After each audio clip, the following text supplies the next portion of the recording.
The baby's silence condemned her to suffocation beneath desert sand within hours of her birth.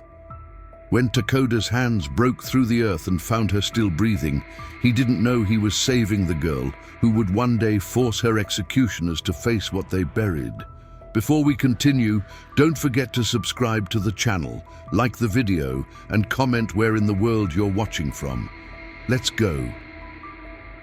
The August sun beat down mercilessly on the wooden settlement of Redemption Ridge, a collection of weathered structures clinging stubbornly to the edge of the Sonoran Desert. Inside the largest cabin, where crude log walls trapped the stifling heat like an oven, a woman's screams had finally ceased. Margaret Hartford lay exhausted on blood-soaked sheets, her face pale as winter snow, her breathing shallow and labored. The midwife, old Mrs. Crawley, held the newborn infant wrapped in a flour sackcloth. Her weathered hands trembled, not from age, but from fear. The baby's chest rose and fell with steady breaths. Her tiny fists clenched and unclenched. Her eyes, dark as river stones, blinked against the harsh lamplight. But her mouth remained closed. No cry, no sound, nothing. "What's wrong?" Margaret whispered, trying to lift her head. "Why isn't she crying? Let me see my baby." Mrs. Crawley stepped back, clutching the silent infant tighter. "There's something unnatural about her, Margaret. No baby comes into this world without crying. It ain't right." Outside, a crowd had gathered, settlers who'd been waiting anxiously for news. When Mrs. Crawley emerged with the wrapped bundle, their faces registered not joy, but horror. Reverend Thomas Bradford pushed through the group, his black coat dusty from the trail, his eyes narrowed with suspicion. "Is it true?" he demanded. "Did the child make no sound?" "Not a peep," Mrs. Crawley confirmed, her voice shaking. "Born mute, I reckon, or worse, possessed by some demon that's stolen her voice." Murmurs rippled through the crowd like wind through dry grass. In 1883, on this isolated frontier where survival depended on vigilance against threats, both human and natural, superstition ran deeper than any well. A voiceless child was not seen as disabled but cursed. An omen, a harbinger of misfortune. "We've had nothing but trouble since the drought started," declared Samuel Wright, a farmer whose crops had withered 3 years running. "Dead cattle, dried wells, 2 men killed by Apache raids. Now this, it's a sign. We can't keep a cursed child among us," another voice called out. "It'll bring ruin to us all." Margaret, hearing the commotion from her bed, tried to rise, but hadn't the strength. "My baby," she sobbed. "Please, she's just different. Give her to me." But fear had taken root, spreading like poison through the settlement. Even her husband, William Hartford, stood silent by the cabin door, his face ashen. He'd lost 2 children before, both to fever, and some terrible part of him wondered if his wife carried some defect that doomed their offspring. As night fell, a decision was made. Not by law, for there was no law this far from civilization. Not by vote, for democracy had no place where survival trumped morality. The decision came from collective terror, whispered between neighbors who convinced themselves they were protecting their families. Reverend Bradford held the silent baby, his expression grim. "The Lord works in mysterious ways," he intoned. "Sometimes mercy means releasing a cursed soul before it can spread its affliction." Under cover of darkness, 6 men rode out into the desert. They traveled 2 miles from the settlement, to a place where the earth was soft and sandy, where no one would venture. There, by torchlight, they dug a shallow hole. The baby, still wrapped in flour sackcloth, made no sound as she was laid in the ground. Her dark eyes stared up at the stars, uncomprehending. "May God forgive us," someone muttered, as the first shovelful of sand fell across her tiny form. By dawn, the men returned. Margaret Hartford wept inconsolably, told only that her baby had died in the night. The settlement breathed easier, believing they'd averted disaster. But in the desert, beneath a thin layer of sand, a small chest still rose and fell, stubborn in its silence, refusing to surrender to the darkness that surrounded her. Takoda moved through the desert with the practiced silence of one who'd spent 40 years reading the language of the land. His Apache name meant friend to everyone, though the white settlers who occasionally crossed his path saw only a threat. At 53, his face was weathered like canyon rock, his hair streaked with silver, bound back with a strip of leather. He wore traditional buckskin breeches and a shirt traded from a Mexican merchant, his feet shod in moccasins that left barely a trace on the sand. He was tracking a pronghorn, had been for 2 days, following the delicate prints that led him deeper into territory he normally avoided. The white settlements had spread like weeds in recent years, bringing with them violence and disease. But the hunt had carried him here, and Takoda followed where the prey led. The sun had just cleared the eastern mountains when he noticed something wrong. The pronghorn tracks veered sharply, as though the animal had been startled. Takoda crouched, studying the sand. Fresh disturbance. Human footprints. 6 men, maybe 7, all wearing white man's boots. The tracks led to a spot 20 paces ahead where the earth looked different, unnatural, recently disturbed. Takoda approached with caution, every sense alert. The sand had been smoothed over, but not well. Someone had tried to hide something. His heart quickened. Out here, buried things were rarely innocent. Bodies sometimes, stolen goods, evidence of crimes the desert was meant to erase. Then he heard it. Not a sound exactly, more like the absence where sound should be. A pocket of stillness that felt alive, breathing. Takoda dropped to his knees and pressed his ear to the sand. There, faint but unmistakable, the whisper of air moving in and out. Something beneath the surface was alive. His hands moved with desperate speed, scooping sand away in great handfuls. 6 inches down, his fingers touched fabric. He dug faster, sweat dripping despite the morning cool. 8 inches, 12. Then he saw it. A tiny fist, fingers curled, covered in sand but moving slightly. Great Spirit, he breathed in his native tongue. He cleared the sand from around the bundle, his weathered hands surprisingly gentle. A baby, wrapped in coarse cloth, her face partially covered, sand in her nose and mouth. She wasn't crying, wasn't making any sound, but her chest moved with shallow breaths. Takoda lifted her carefully, cradling her against his chest as he cleared the sand from her face with his thumb. The baby's eyes opened, dark, knowing eyes that seemed far too old for such a tiny creature. They fixed on his face with an intensity that struck him like a physical blow. In that moment, a memory surfaced, sharp and painful. His daughter, Ayana, born 23 winters ago.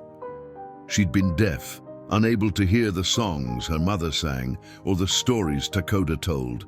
The tribe had valued her. The Apache respected those who experienced the world differently. But when the white soldiers came, when his village was attacked, Ayana couldn't hear the warnings. She died confused and afraid, not understanding why her mother was screaming, why there was blood. He'd carried that grief like a stone in his chest ever since. Now looking at this silent baby girl, this child the white men had buried rather than cherish, something in Takoda's heart cracked open. She'd been thrown away, deemed worthless, left to die because she was different. Not again, he whispered. Never again. The baby's tiny hand wrapped around his finger, her grip surprisingly strong. She didn't cry, didn't make a sound, but in her eyes he saw what he needed to see. The will to live. Takoda stood, tucking the baby inside his shirt where his body heat would warm her. The hunt was forgotten. The pronghorn would have to wait. He turned south toward the mountains where his people camped, where this child might find something the white settlement never offered. Acceptance. 3 days later. The journey took longer than expected. The baby needed frequent stops. Water dripped carefully into her mouth, shade during the brutal midday heat, constant checking to ensure she still breathed. Takoda fashioned a crude cradle board from willow branches and soft deer hide, binding her securely against his back as he traveled. She never cried, not once. When hunger gnawed at her, she simply opened her mouth like a baby bird. When discomfort troubled her, her face would scrunch, but no sound emerged. Takoda found himself speaking to her constantly, filling the silence with stories in Apache, describing the landscape, singing the old songs his mother had taught him. The baby watched him with those ancient eyes, seeming to drink in every word, even though she couldn't respond. On the third day, they reached the encampment nestled in a canyon where spring water flowed year-round. Smoke from cooking fires rose lazily into the afternoon sky. Children's laughter echoed off the rock walls. Takoda felt the familiar sense of homecoming and trepidation. What would his people say about this white child? The first to spot him was young Kiona, a boy of 8 who'd been gathering firewood. "Takoda returns!" he shouted, dropping his bundle and running toward the center of camp. Within moments, people emerged from their wiki-ups, the traditional dome-shaped dwellings made of wooden frames covered with brush and hide. Takoda's sister, Cholina, approached first. She was younger by 5 years, her face still smooth despite her 48 winters, her hair bound in the traditional style with strips of red cloth. "Brother," she greeted, then stopped. Her eyes had found the baby. "What is this?" "A life that needed saving," Takoda replied simply. Cholena moved closer, peering at the infant. "She's white. She's innocent." Other tribe members gathered, men, women, elders, children, forming a circle of curious faces. Takoda felt their scrutiny like physical weight. The Apache had suffered greatly at white hands, massacres, broken treaties, forced removals. To bring a white child here was complicated. Old Nahale, the tribe's medicine woman, pushed through the crowd. She was ancient, no one knew exactly how old. Her face a map of wrinkles, her eyes still sharp as obsidian. She wore layers of deerskin despite the heat, and the clicking of bone ornaments announced her presence. "Let me see," she commanded. Takoda carefully removed the cradle board and handed the baby to Nahale. The old woman examined her thoroughly, checking limbs, looking into eyes and mouth, feeling the fontanelle. The baby stared back solemnly, making no sound. Nahale grunted. "Strong spirit." But she made a series of noises, clicks, whistles, sharp sounds. The baby didn't react. Deaf or mute? "I don't know," Takoda admitted. "Perhaps both. The white settlers buried her alive because she makes no sound." Gasps rippled through the crowd. Even among people who'd witnessed brutality, this was shocking. To murder an infant for being different violated something fundamental. "Monsters!" Cholina spat. "They're all monsters." "Not the baby," Takoda said firmly. "She didn't choose her skin any more than we chose ours." Nahale handed the baby back, her expression thoughtful.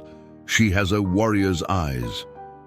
See how she watches? She speaks, just not with her mouth. Her hands will learn to talk, her eyes already do." A younger warrior named Maska stepped forward, his face skeptical. "She'll never truly be one of us. She's white. When she grows, she'll return to her people and betray us. Or," Cholena countered, surprising everyone, "she'll bridge 2 worlds, be what we need, someone who understands both." The debate continued as the sun descended. Takoda stood silently, the baby cradled in his arms, letting his people speak. This was the Apache way. Decisions made collectively, every voice heard. Finally, Nahale raised her hand for silence. "The child stays," she declared, "but on one condition." She fixed Takoda with a stern look. "You found her. You saved her. She's your responsibility. You must teach her our ways, our language." She gestured at the silent baby. whatever form that language takes. Takoda nodded slowly. I accept. Cholena smiled. Then she needs a name. We can't call her White Baby forever. Nahali studied the infant, who gazed back with those impossibly wise eyes. Ama, the old woman announced. It means water, because like water, she flows silently but carves canyons with her presence. And so it was decided. Ama would become Apache. 5 years later, 1888, Ama ran through the canyon with bare feet that knew every stone, every root, every hidden rabbit hole. At 5 years old, she moved like wind through grass, silent, swift, leaving barely a trace. Her skin, once pale as milk, had bronzed under the desert sun. Her hair, light brown with hints of gold, hung in 2 braids adorned with blue beads that Cholena had woven for her. She wore a simple dress of soft deerskin, decorated with quill work that she'd helped create, though her tiny fingers still struggled with the intricate patterns.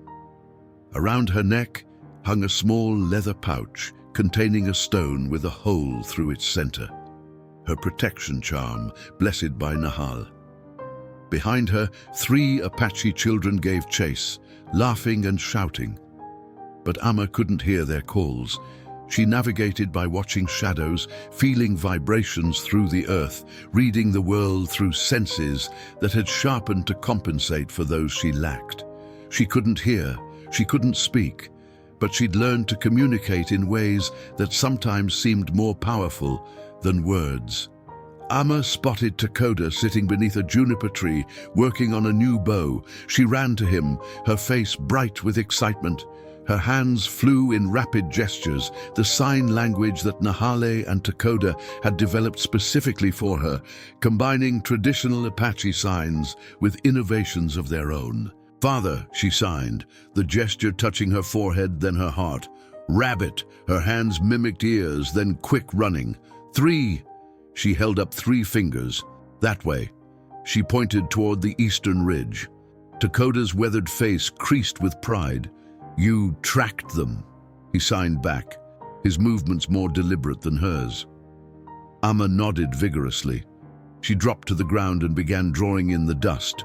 Tiny paw prints, the spacing showing where the rabbits had paused, where they'd run. Her drawings were remarkably detailed for a child her age. What she couldn't express with sound, she captured with images. Smart girl, Takoda signed. Then, speaking aloud, for he always spoke to her, even knowing she couldn't hear, wanting her to see his lips move, to understand that communication took many forms. You'll make a fine tracker. Cholena appeared from the wickiup she shared with her husband and 2 sons. She carried a basket of roots and berries, her face showing the strain of the morning's foraging. But when she saw Ama, her expression softened. Little water, she called, though she also signed. Come help me prepare food. Ama jumped up eagerly. She loved working alongside Cholena, learning the women's tasks, grinding corn, preparing hides, weaving baskets. Her aunt had infinite patience, showing her each step repeatedly, praising every small success. As they worked together, Cholena signed, You did well today. Your cousins say you're faster than them now. Ama's face glowed with pride. Then her expression turned uncertain. Her small hands formed a question that she'd asked many times before. Why am I different? Cholena set down her grinding stone. She'd been waiting for this conversation, knowing it would come eventually. She pulled Ama onto her lap, positioning the girl so she could see her face clearly. You want to know why your skin is lighter, she signed. Why you can't hear or speak like the others? Ama nodded, her dark eyes, so unusual in that pale face, fixed intently on her aunt's hands. Cholena took a deep breath. You were born in a different place, to different people. But they didn't understand your gift. Gift, Ama signed, confused. Not hearing is gift. Your silence makes you see more. Cholena signed carefully. You watch everything. You notice things others miss. You read people's faces, their bodies. You understand hearts, not just words. That is powerful medicine. Amma considered this, her small face serious beyond her years. Then she signed something that made Cholena's eyes sting with tears. But I am Apache now. Yes, Cholena signed emphatically. You are Apache. Not by blood, but by spirit, by choice, by love. Amma smiled, a rare, beautiful smile, and wrapped her arms around Cholena's neck. She couldn't say the words, but her embrace spoke volumes. That evening, as the sun painted the canyon walls orange and gold, Amma sat beside Takoda at the fire. She watched the flames dance, feeling the heat on her face, seeing the stories in the embers. Takoda's hands moved in the firelight, telling her about the day he found her, about the choice he made. You saved me, she signed. Takoda shook his head. We saved each other, he signed back, and meant it. Takoda rarely brought Amma on trading expeditions, but she'd begged with such insistence, her hands flying in persuasive arguments, that he'd finally relented. At 5 years old, she was old enough to understand the dangers, smart enough to stay hidden when necessary. Or so he thought.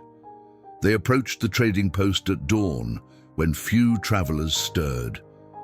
The building was a squat adobe structure run by Samuel Morrison, one of the few white men who maintained uneasy but honest dealings with the Apache.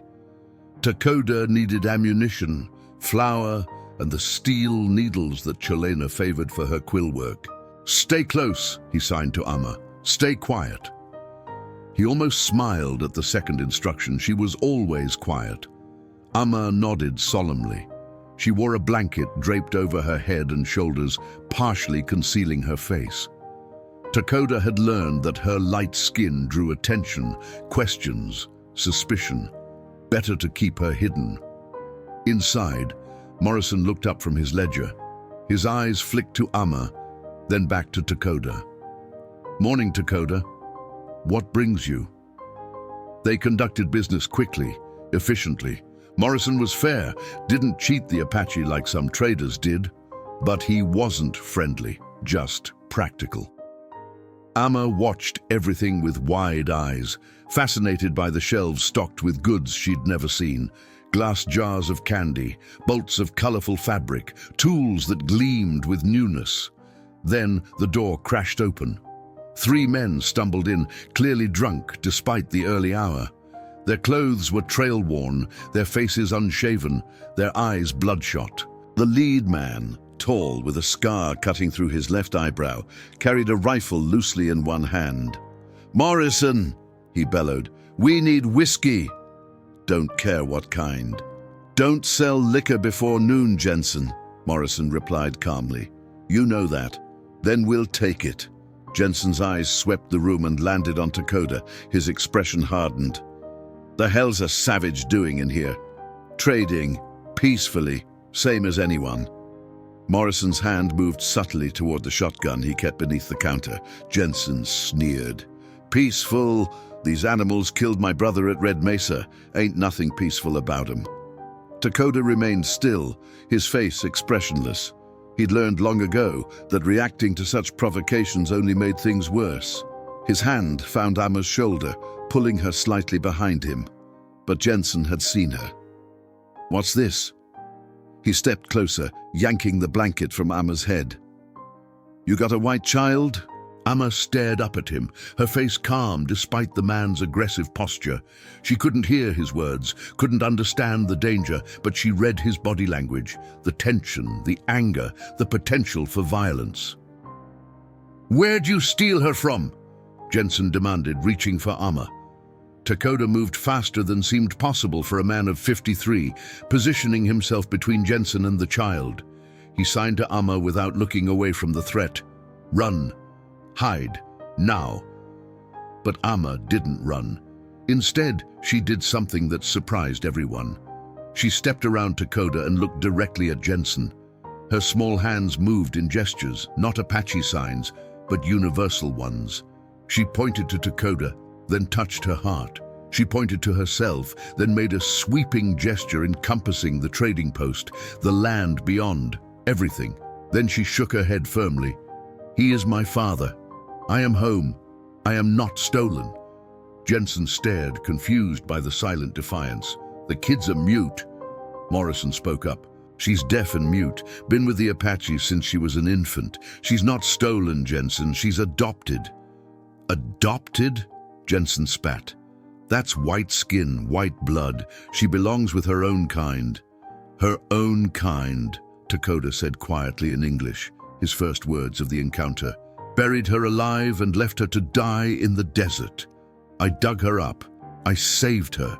She is my daughter now." The statement hung in the air like smoke. Jensen's companions shifted uncomfortably. Even drunk, even angry, they felt the weight of that revelation. "Buried?" one of them muttered. "Who buries a baby?" "Settlers at Redemption Ridge," Morrison supplied. "5 years back. I heard about it. Baby born without a voice. They thought she was cursed." Jensen's face twisted with conflicting emotions, disgust at the Apache, but also something else. Shame, perhaps, that white men could do such a thing. He lowered his rifle slightly. "Still ain't right," he muttered. "White child living like a savage." Amma tugged on Takoda's shirt. When he looked down, she signed, "Why angry? Why hurt?" in his eyes. Her perception startled him. She was right. Beneath Jensen's rage was old pain, old grief. Takoda didn't answer Amma's question about Jensen's hidden pain. Some truths were too complex for a child's understanding, even one as perceptive as his daughter. Instead, he gently guided her behind him again, his body a shield between her and the volatile white man. Jensen wiped his mouth with the back of his hand, his eyes never leaving Amma's small face. "My brother had a daughter," he said finally, voice rough. "About her age. Would have been anyway. Comanche raid took them both 3 years back." The silence that followed was heavy with unspoken grief. Morrison set down the ledger he'd been clutching. One of Jensen's companions removed his hat, as though attending a funeral. "I'm sorry for your loss," Morrison said quietly. Jensen's jaw worked, teeth grinding. "Don't want your pity." But the rage had leaked out of him, replaced by something more dangerous, a hollow emptiness that no amount of whiskey could fill. He looked at Amma again, seeing not a stolen white child, but perhaps an echo of the daughter he'd lost. "She really can't hear nothing?" Takoda nodded. "Or speak. But she understands more than most people with both." "How?" Takoda's hands moved, demonstrating the sign language. Amma watched, then her own hands replied, the gestures fluid and precise. "Man is sad, lost someone he loved, like losing piece of sky." "What did she say?" Jensen asked, startled by the eloquence of her movements. "She says you're sad," Takoda translated. "That you lost someone you loved, that it feels like losing a piece of the sky." Jensen's scarred face contorted. For a moment it seemed he might weep. Then he turned abruptly, shoving past his companions. "Let's get out of here." But at the door, he paused. Without turning around, he said, "You keep her safe, savage. World's got enough dead children." Then he was gone. Morrison exhaled slowly. "That was closer to bloodshed than I like." "We should go," Takoda signed to Amma while speaking aloud to Morrison. "Thank you for the intervention." "Just good business," Morrison replied. But his eyes were kind when they fell on Amma. "She's a special one, Takoda. Don't let anyone tell you different." The journey back to camp was quiet. Amma walked beside Takoda, her small hand occasionally reaching up to hold his larger one. She was processing what she'd witnessed, her young mind working to understand the complex emotions that had filled that small trading post.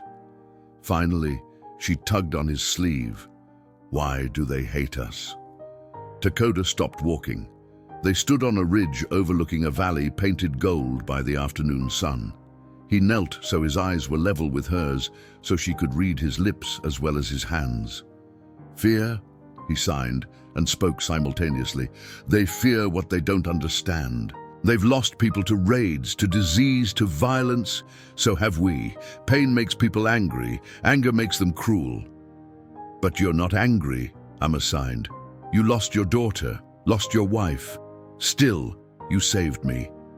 Takoda felt his chest tighten. How did this child see so clearly? Anger would have kept me warm at night, he admitted, but it wouldn't have brought them back. You gave me a reason to feel something besides rage. Amma studied his face for a long moment. Then she wrapped her arms around his neck, holding tight. No words were needed. In that embrace was forgiveness, love, and a mutual saving that transcended language. When they reached camp, Cholena was waiting, her face tight with concern. We heard there was trouble at the trading post. Trouble came, Takoda confirmed. Trouble left. Cholena pulled Amma close, checking her over for any sign of harm. Finding none, she relaxed slightly. This is why I worry when she leaves camp. She needs to know the world, Takoda argued gently, both its dangers and its possibilities. That night, Nahale visited their wickiup. The old medicine woman sat by the fire, her ancient eyes reflecting the flames. She looked at Amma, who was arranging her collection of interesting stones by size and color. She walks between worlds, Nahal said in Apache, neither fully one nor the other. It will not be easy for her.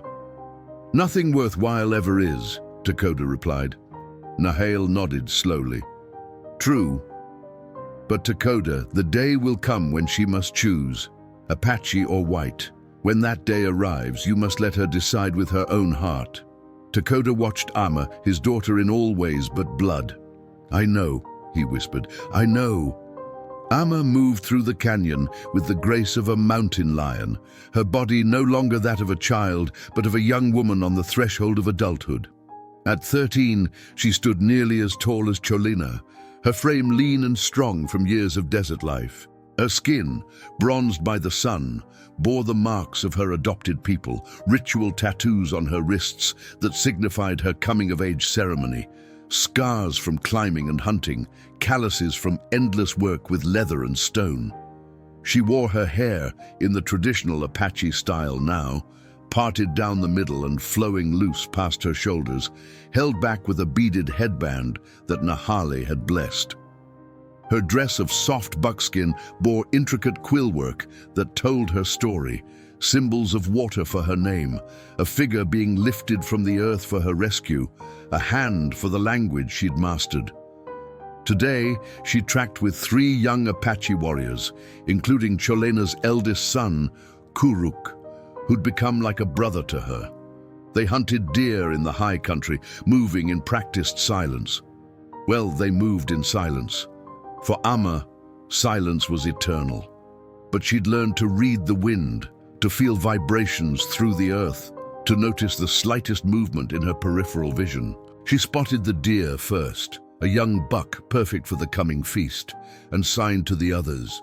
Kuruk nodded, signaling the approach pattern. Amma fitted an arrow to her bow, a weapon she'd crafted herself under Takoda's patient instruction. She couldn't hear the twang of the bowstring or the whistle of the arrow's flight, but she felt the release, watched the trajectory, and allowed herself a small smile when the arrow found its mark. Clean kill, Kuruk signed. Well done, sister. They'd just finished field dressing the deer when Amma felt something. Not a sound. She never felt sounds, but a change in the air, a wrongness that prickled at her skin. She straightened, alert, her hand moving to the knife at her belt. The other warriors felt it too. They'd learned to trust Amma's instincts. She perceived things others missed. From the tree line, a figure emerged.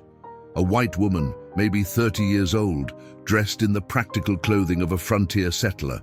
Her hair was tied back severely, her face gaunt from travel. But what struck Amma most were her eyes, desperate, frightened, and fixed directly on her. The woman's lips moved rapidly. Amma couldn't hear the words, but she read the terror in every gesture, every expression. The woman was running from something or someone. Kuruk's hand went to his weapon, but Amma stepped forward, placing herself between the stranger and her companions. Her hands moved in signs the woman wouldn't understand, but the message was universal. "Wait, let me see." The woman stumbled, falling to her knees. Amma could see now that she was injured. Blood seeped through her dress at the shoulder, an old wound infected. The woman reached out, her lips forming words that Amma's training in lip reading could partially decipher. "Please help. They'll kill." Amma looked back at Kuruk. "She's hurt. Needs medicine." "She's white," Kuruk signed back. "Could be a trap." "So was I," Amma replied simply. The words hung between them. Kuruk's jaw tightened, but he nodded. They couldn't abandon an injured person, not without becoming what their enemies claimed they were. Amma helped the woman stand, supporting her weight. Up close, she could see more details. Rope burns on the woman's wrists, bruises on her face, the haunted look of someone who'd experienced brutality. This woman wasn't a threat. She was a victim. As they guided her back toward camp, Amma noticed something else. The woman kept staring at her with an intensity that went beyond gratitude. It was recognition, or trying to recognize something. When they reached the camp, Nahale took charge immediately, gesturing for the woman to be brought to her wiki-up. Takoda appeared, his aged face creased with concern. "White woman," Amma signed. "Injured. Running from something." Takoda studied the stranger, then nodded. "We help." As we were helped, the woman's eyes filled with tears. Through cracked lips, she whispered a name, one that Amma couldn't hear, but that Takoda clearly did, because his face went pale. "Redemption Ridge," the woman said. "I'm from Redemption Ridge." The woman lay on soft furs, her shoulder freshly bandaged with poultices that smelled of sage and yarrow. Nahale had cleaned and dressed the wound with practiced efficiency, muttering prayers in Apache as she worked. Fever still glazed the woman's eyes, but consciousness had returned. Amma sat nearby, watching. Something about this stranger pulled at her in ways she couldn't name. Takoda stood in the shadows, his face unreadable. The woman's eyes found Amma's face and stayed there, searching, desperate. Her lips moved weakly. Amma leaned closer, focusing on reading the words. "How old are you?" Amma held up 13 fingers. The woman's face crumpled. Tears streaked down her cheeks, cutting through the dust and dried blood. "Oh God," she whispered. "Oh God, it's you." Takoda stepped forward. "What do you mean?" The woman's attention shifted to him, then back to Amma. She tried to sit up, but Nahale pressed her back down firmly. 13 years ago, the woman said, her voice raw, "I gave birth to a daughter, a beautiful baby girl who made no sound when she came into the world."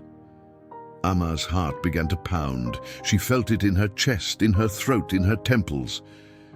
"The settlers said she was cursed," the woman continued, each word clearly painful. "Said she'd bring death to us all. They told me she died in the night." Her voice broke completely. "But that was a lie. They took her. They buried her. My baby. They buried my baby alive." The wiki-up seemed to spin. Amma's hands moved without conscious thought. "You?" The woman nodded, fresh tears flowing. "My name is Margaret Hartford. I'm your mother." The words hit like physical blows. Amma couldn't hear them, but she read them on Margaret's lips, saw them in Takoda's stricken expression, felt them in the sudden tightness of the air. "No," Amma signed fiercely. "Cholena is my mother. Takoda is my father." Margaret flinched as though struck. "I didn't want to give you up. They wouldn't let me keep you. I tried." Her voice dissolved into sobs. "I've searched for 13 years. Every rumor of a white child with the Apache I followed. I thought you were dead. I prayed you were alive. And here you are." Takoda spoke quietly. "She doesn't remember you. She was only days old when I found her. I know. Margaret's voice was barely audible. But she's my daughter. My blood. I have a right. You have nothing, Takoda said, his voice hard as stone. Your people threw her away like garbage. We gave her a name, a family, a life. You don't get to claim her now. Amma watched the exchange, her mind reeling. 13 years of identity, of belonging, suddenly fractured. She was Apache. She'd learned their language, their ways, their stories. She'd been accepted when acceptance should have been impossible. But the woman before her, Margaret, had the same eyes, the same curve of the jaw, the same light hair that Amma saw when she caught her reflection in still water. Why? Amma signed to Margaret, though the woman couldn't understand. Takoda translated, "She asks why you let them take her." Margaret wept openly now. I was weak, sick from childbirth. My husband stood with them. I had no power, no voice, but I never stopped looking, never. Nahale, who'd been silent until now, spoke in Apache. Takoda translated, "The medicine woman says blood doesn't make family. Love does. Choice does." Amma stood abruptly and fled the wiki up. She ran through the camp, past curious stares, past Cholena calling her name. She ran until she reached her favorite place, a rocky outcrop overlooking the valley where the sun set in colors that had no words. She sat there as darkness fell, trying to reconcile two truths that seemed impossible to hold simultaneously. She was Apache, and she was also the daughter of the woman who'd lost her. Takoda found her eventually. He always did. He sat beside her without speaking, without signing, just presence, just love. Finally, Amma's hands moved. "Who am I?" Takoda's response was immediate. "You are Amma. You are water. You are exactly who you choose to be." Margaret Hartford remained in Nahale's care, growing stronger each day, but her presence cast a shadow over the camp, like storm clouds gathering on the horizon. The Apache people had accepted Amma as one of their own, but a biological mother's claim carried weight that transcended cultural boundaries. Amma avoided the wiki-up where Margaret recovered. Instead, she threw herself into work, grinding corn until her arms ached, gathering firewood until her back screamed, anything to silence the questions that echoed in her mind. On the third day, Cholena found her sitting by the stream, staring at her reflection in the water. The older woman sat down beside her, their shoulders touching. "Do you hate her?" Amma signed. Cholena was quiet for a long moment. "I should," she finally said, and signed simultaneously. "She represents everything that tried to destroy you. But I see her eyes when she looks at you. She carries the same grief I would carry if I'd lost you." "I don't want to leave," Amma signed desperately. "This is my home. No one is making you leave. But what if she asked me to come with her?" "Then you choose," Cholena replied gently. "You've always had the power to choose your path, little water. That hasn't changed." That afternoon, Kuruk burst into camp, his face flushed from hard riding. He'd been scouting the southern trails, a routine patrol that had become anything but routine. He signed urgently to Takoda, who called for an immediate council. Amma watched from a distance as the warriors gathered. Even without hearing, she could read the tension in their bodies, the sharp gestures, the grim expressions. Something was wrong. Takoda approached her afterward. Men from Redemption Ridge, 20, maybe more, armed. They're tracking Margaret. Amma's blood turned cold. Why? Margaret escaped from them, Takoda explained. After you disappeared, she never stopped searching. She questioned everyone, followed every rumor. 3 months ago, she accused Reverend Bradford and the others of murder, said they'd buried a baby alive. The settlement turned on her, called her mad, dangerous. Amma's hands trembled as she signed. "They're coming to kill her." "To silence her," Takoda corrected. "She's the only witness to what they did. If she dies, so does their crime." The weight of this revelation settled on Amma's shoulders like a physical burden. Margaret hadn't abandoned her by choice. She'd spent 13 years refusing to forget, refusing to accept the lie they'd told her, and now she would die for it. Unless Amma did something. She found Margaret sitting up, finally strong enough to move without pain. The woman's face brightened when Amma entered, then fell when she saw the expression the girl wore. Amma's hands moved in signs that Margaret couldn't understand, so she picked up a stick and drew in the dirt. Simple pictures. Men on horses, guns, a woman running. Then she pointed at Margaret. Margaret understood immediately. They found me. Amma nodded. She drew more. A camp, people with bows, a circle forming a barrier. Then she looked at Margaret with a question in her eyes. "You're asking if I'll stay?" Margaret whispered. "If I'll let your people protect me?" Another nod. Margaret reached out slowly, carefully, as if approaching a wild creature. She touched Amma's hand, the first time they'd had physical contact since the revelation. "For 13 years I've dreamed of holding you, of hearing you call me mother. But I see now, you already have a mother, a father, a family who loves you more than I could ever prove." Tears streamed down Margaret's face, but she smiled through them. "So yes, I'll stay. Not to take you from them, but to finally meet the extraordinary person my daughter became." Amma felt something break open in her chest. Not pain, but release. She couldn't forgive the people who'd buried her, but maybe she could accept the woman who'd never stopped searching. That night, as 20 armed men approached through the darkness, the Apache camp prepared. They came with the sunrise, 20 armed men from Redemption Ridge, led by Reverend Bradford himself. The preacher looked older now, his face carved by years of carrying secrets. Behind him rode Samuel Wright, William Hartford, Margaret's former husband, and others who'd participated in that dark decision 13 years prior. But they found no easy target. The Apache had formed a defensive perimeter, warriors positioned on high ground with arrows nocked. Takoda stood at the center, Amma beside him. Reverend Bradford halted his horse, raising one hand. "We've come for Margaret Hartford. She's wanted for spreading lies and disturbing the peace. Hand her over and we'll leave peacefully." Takoda didn't respond. Instead, Amma stepped forward.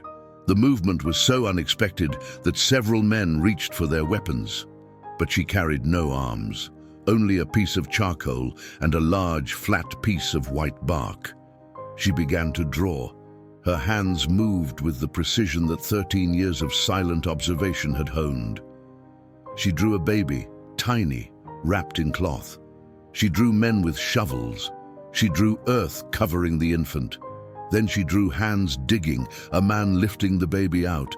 And finally, she drew herself as she was now, tall, strong, alive.